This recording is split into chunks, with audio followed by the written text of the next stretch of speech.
Hey, what's going on, guys? TTL or Test Limit here, and today's video we're going to be going over the League of Legends MSI slate for PrizePicks on May 11th, 2022. We smashed it this morning. We only lost one of the plays, I believe, maybe two. Got lucky on one of them, especially Ming. He fountain dove at the last second to cash us for the over 1.5 deaths.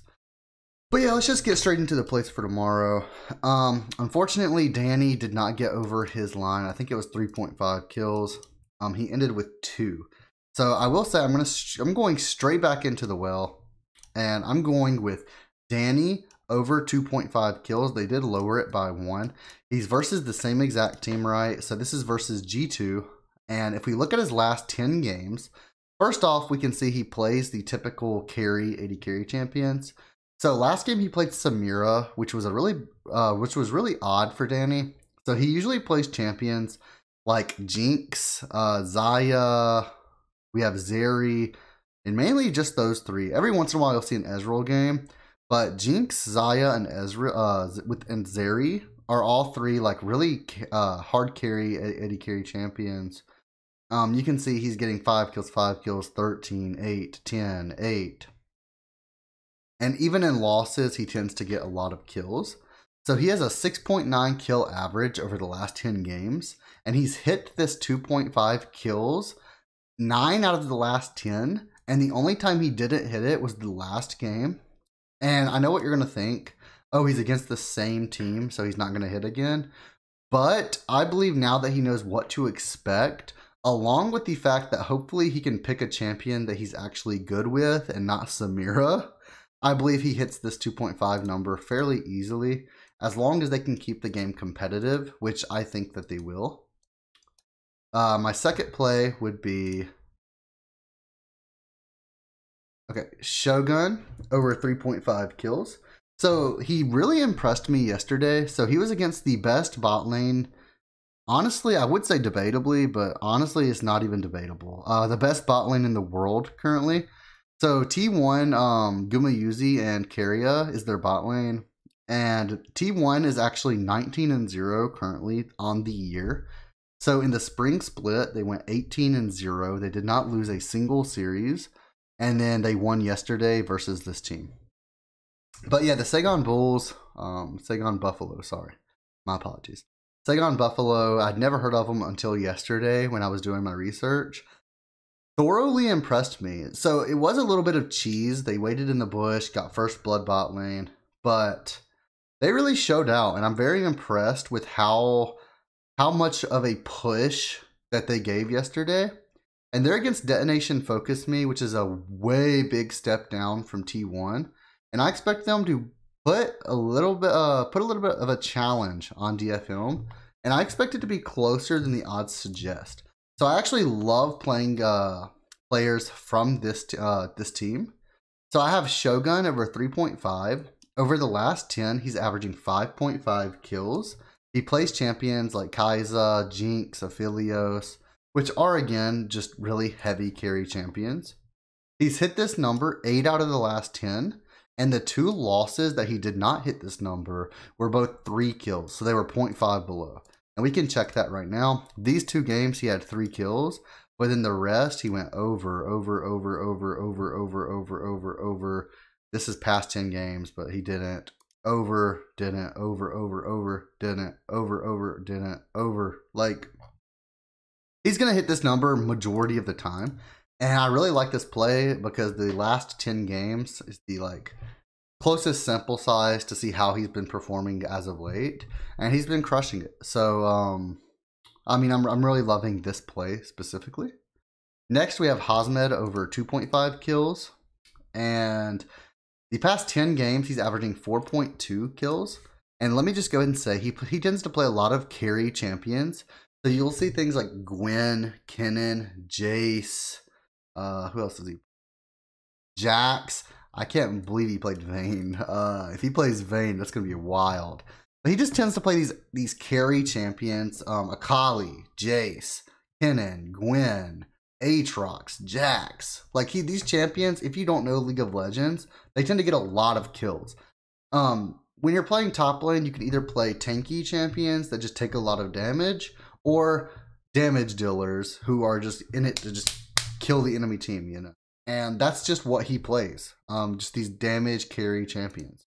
So I really like the 2.5 line. Again, he's averaging 4.2 over the last 10. He's hit 8 out of the last 10. And again, he tends to play high kill champs. So this is another power play of mine. The next play is Bean J, and I took his assists. So his line is set at 4.5 assists. He's averaging 6.6 over the past 10 games. He's hit this line 9 out of the last 10 games. And he has a great matchup tomorrow to get a lot of assist or kills. So this is again on Saigon Buffalo. They're against that Detonation Focus Me team, which I expect this game to be very close, honestly. And I expect it to be pretty high kill. These teams have something to fight for. So both of these teams are teams that they're not regarded very highly, but they're here to prove themselves in the midseason invitational, and they're here to represent their region, right? So they're gonna try their heart out, and I expect this to be a lot of kills. Next we have Ferret. So I like Ferret over 5.5 assists. He's averaging 9 assists over the past 10. He's hit this 8 out of the last 10 games. And this is a different game this time, finally. This is a high-paced matchup in a game that should be very close. So he is on the Istanbul, or I believe they renamed to Fast Pay because like a sponsorship, Wildcats. And they're versus Red Canids. And Red Canids actually very pleasantly surprised me yesterday when they beat PSG Talon. They dominated them. It was like 12-0 in kills. So PSG got 0 kills.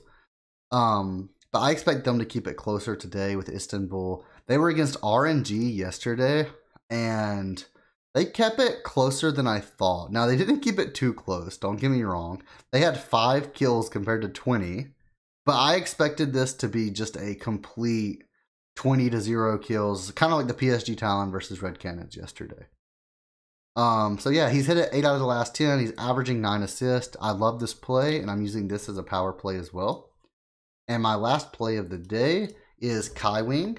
And this is actually on the team I was just talking about. He's the support for PSG Talon. And they are against RNG.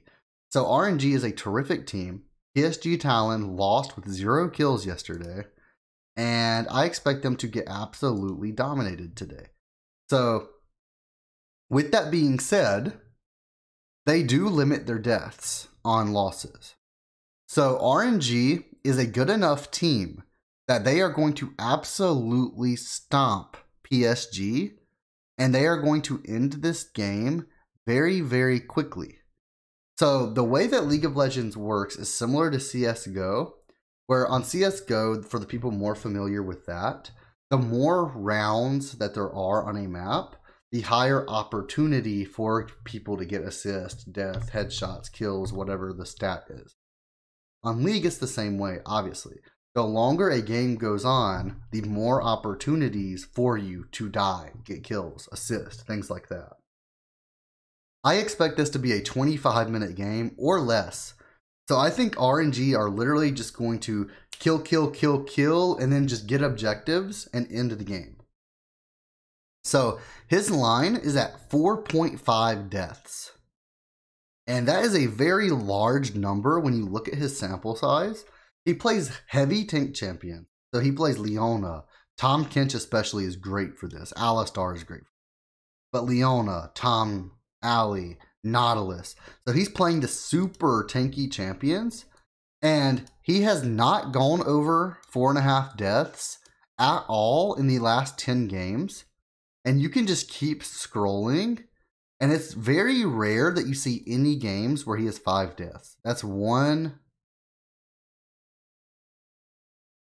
That's 2. That's 2 games out of, what, like 40? From now until August 28th, 2021. So almost a full year. He's gone over this number twice. I expect him to stay under that 4.5 death count. It's a terrible matchup for this team, but I think this number is just a bit too high. I think he might go for 3 or 4 deaths, honestly. But, I mean, yesterday they got 12 vote. They didn't get a single kill. He still kept it at 3 deaths. And against RNG, they're going to end it even quicker. So, I mean, I just don't think there's going to be opportunity for him to get 5 or more deaths unless he is literally intentionally dying. So I actually am going to give out some plays today as well. So these are my top plays, you know, but the actual plays that I'm doing on PrizePicks are the following. So I'm doing a Danny Shogun 2-man power play for 1 unit, a Danny Bean J for 1 unit, a Shogun with Kai Wings under for 1 unit, a Hosmed over and Ferret over for 1 unit, and then I'm doing a 5-man power of all of them for 1 unit. And do I have 6 plays? Yeah, I had 6 plays. So I believe the one that I left out was I believe it was Kai Wing. So I believe I did Ferret, Bean J, Danny, Shogun, and Hosmed just because unders scare me a little bit. But he's hit this 100% of the time, the under. So, I mean, I would stick with it, whatever you want to do. But this is personally what I played, right? I left Kai Wing out. But, so that means I have 5 units in play tomorrow. The most I have on any one player is 2 units. So I have 2 units on Danny and I have 2 units on Shogun. All the others have just 1 unit. So this was the way that I thought was the best to play it, so that I'm not putting like 10 units on one player, and then if that player busts, we lose a lot of money. So yeah, these are my plays for tomorrow. Hopefully we crush it, and just make sure to go follow me on Twitter, like this video, subscribe, and let me know what you want to see in the future, boys. Thanks very much.